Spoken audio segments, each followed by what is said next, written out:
Hello दोस्तों, आप लोग कैसे हैं? आशा करती हूँ आप लोग अच्छे होंगे, स्वस्थ होंगे, मस्त होंगे। मैं आपकी राधिका आज एक सुंदर सा गीत लाई हूँ, शंकर भगवान का है।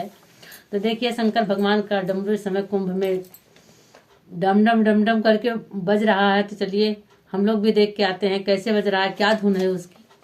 तो चलिए हम लोग देख के आते हैं और गीत का आनंद लीजिए। बड़ा ही प्यारा गीत है। बाजन दे भोलेनाथ डमरू बाजन दे, बाजन दे भोलेनाथ डमरू बाजन दे।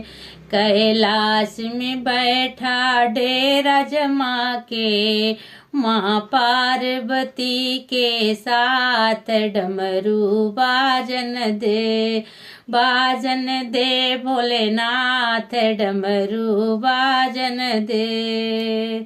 तन पे अपने भस्म रमा के, भांग का एक गोला खा के रटन लगा ले राम डमरू बाजन दे, बाजन दे भोलेनाथ डमरू बाजन दे। माँ गंगा तेरे जटा विराजे, दुनिया का सब पाप मिटावे। माँ बैठी है हरिद्वार डमरू बाजन दे, बाजन दे भोलेनाथ डमरू बाजन दे।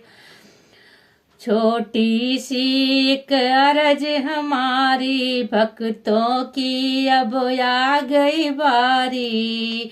कर दो भव से पार डमरू बाजन दे, अरे कर दो भव से पार डमरू बाजन दे, बाजन दे भोलेनाथ डमरू बाजन दे।